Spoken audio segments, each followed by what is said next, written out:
So in this third video for this module, we're going to be wrapping up our line chart app, our Fred line chart app, and we're specifically be working on the server function for this app. And what we're going to be focusing on are these two reactive functions that are going to dynamically update our plot based on two types of user input, the drop-down menu and the slider that the user is going to manipulate to look at different periods of time. Hopefully that makes sense and you've been following along. If not, it will in a second. So let's go ahead and dive in. So we'll say define the server function, and here we want to create an object called server, of course, and then function input output, and we're not going to worry about the session argument because we're not going to use it here. For the server function we use the brackets. Okay, let's give ourselves a little bit of space down there.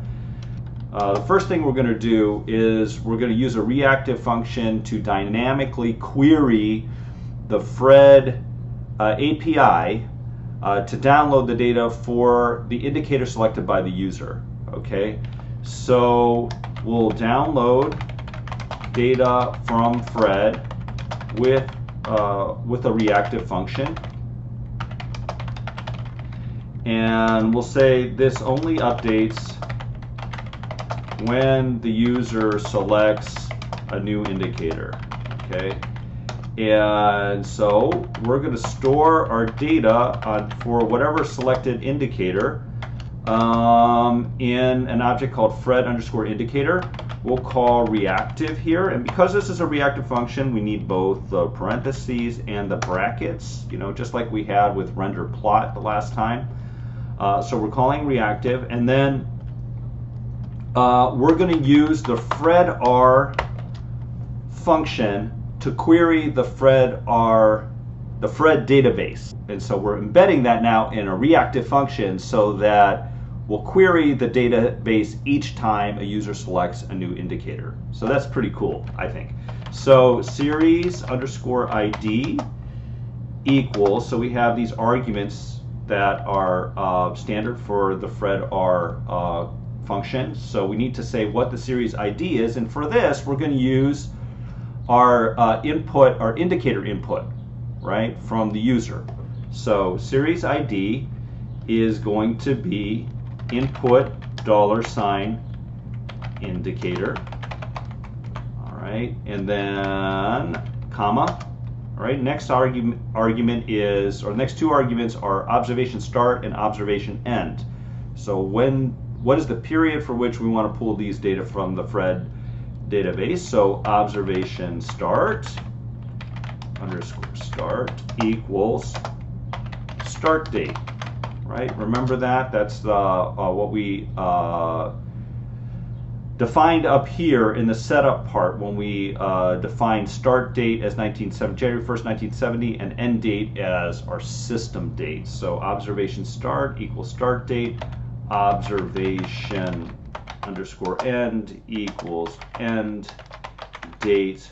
Okay, and that is our first reactive function. Okay, that is going to update this object here with this query based on to the Fred database based on the user input. So that's number one. Okay, second one is we want to filter the data according to the selected years, right? Whatever years the user has selected. And I'm going to say this only updates when user selects a new date range. All right. And so here we'll say we're just going to store this as Fred data, and this is ultimately the object that we're going to be using in our ggplot call below. So we'll call this Fred data, and this is going to be a reactive function. So parentheses and brackets. All right, and here we want to say we want to reference this up here, Fred indicator. Okay, whatever the data is that the user selected, so we're going to say Fred underscore indicator. And this is important actually because we are referencing data that is from a reactive function. Okay, we need these parentheses. This is to ensure that the reactive expression is evaluated and that its current value is used as the input for the plot. Okay, so if you just put Fred underscore indicator without the parentheses, it's not going to give you, it's not going to work. You need to, we're referencing, again, these are data from a reactive function, so we need to have these parentheses after Fred underscore indicator if we want it to work properly. Similarly, when we're doing our ggplot call below, we're going to have to reference Fred underscore data with parentheses after the data. All right. Okay, so an important little tidbit there. So then what we're going to do is we're going to take those data that are stored in this object here that the user has selected, and we're going to filter them. All right. And we're going to use a between function from dplyr to filter them. So we're going to say between, and we're using date here. So date is coming actually from the, if you look in the downloaded data, there is a column called date, right? That is downloaded, you know, along with the indicator that we're downloading. And if you wanted to test that and see what that looks like, you could just take Fred R, this function here, and you could start a new R script. And you could just load Fred R, and you could, you know, define the start date and the end date, and then define the series ID yourself, or you just input the series ID here, call Fred R, and save these data as an object, and then look at that object. And then you will see that there is a date column, and then there's the indicator, the data for the indicator, okay? But we want to filter based on that date column that's in there, all right? So filter between date, all right? And we're going to use the user input for from the slider here, which we've referred to, we said we're going to refer to as range, all right? And there's going to be two values for range. The one is going to be the start, two is going to be the finish of this range, all right? So we're going to put input $range, and we're going to subset it with the number 1. And then we're going to have input $range, and we're going to subset that with number 2. So we're going from whatever the user has selected from as the first value to what they've selected as the second value, or first date and second date. All right. So those are our two reactive functions. And now from here, what we can do is we can render our line chart.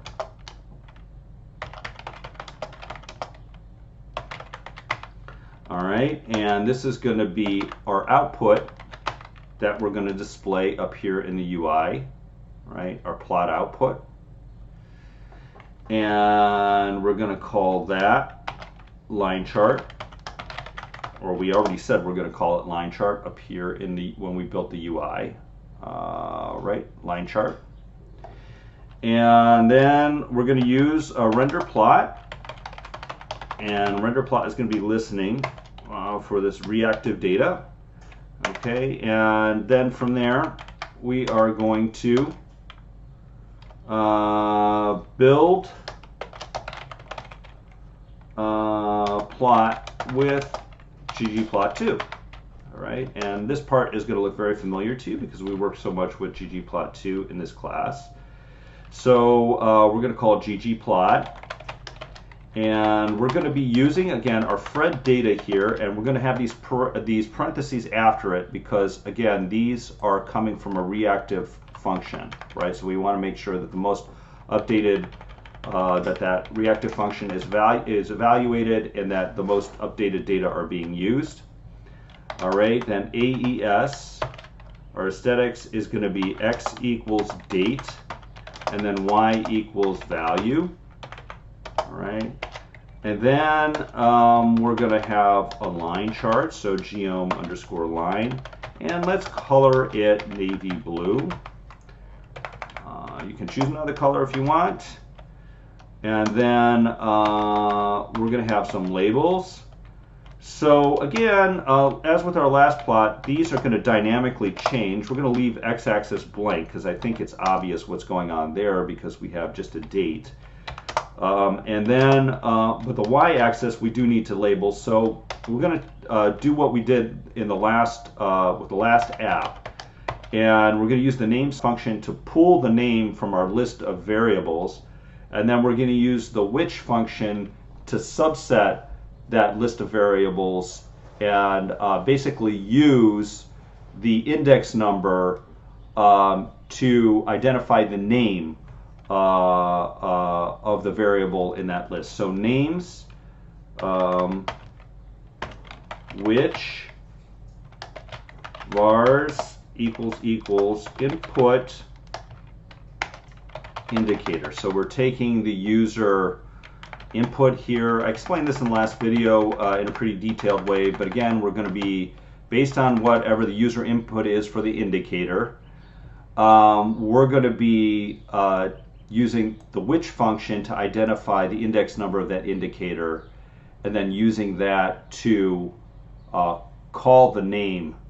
We're going to subset the variables list based on that number and then pull the name from that item, right? That item in the list.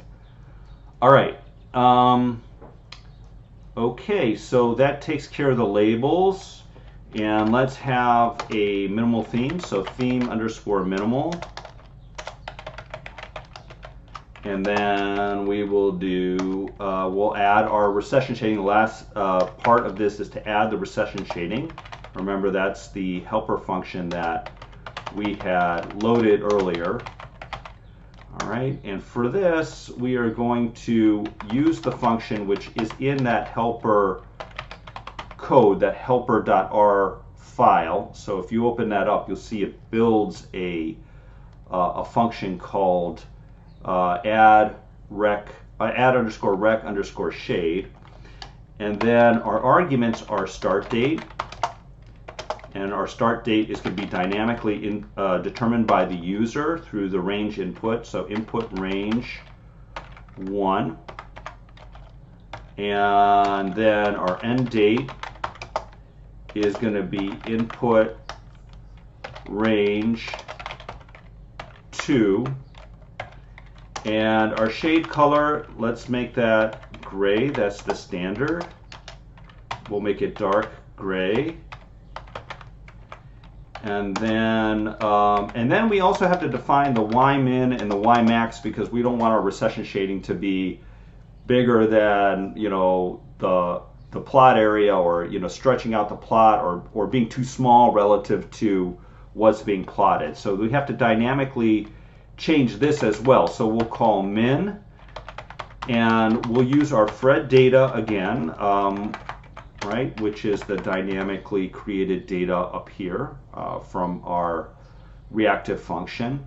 So we're going to take the min value from that indicator, essentially, and that's going to define the bottom of the recession rectangles, and then the max value from that indicator is going to define the top of the max value for the recession rectangle. Hopefully that makes sense. So value, and then we're going to do y, same thing for the max value. So equals max Fred_data, and then parentheses, and then value.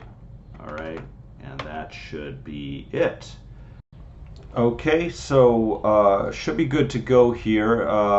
Let's go ahead and call the app, but before we do that, I noticed one error up here. Instead of calling filter in our first reactive function I called flitter. So let's go ahead and change that to filter.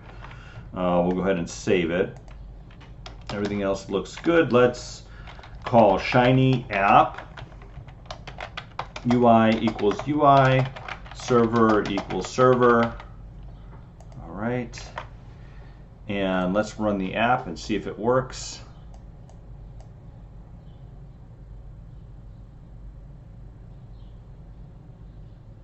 And here we go. We have some consumer confidence data that has been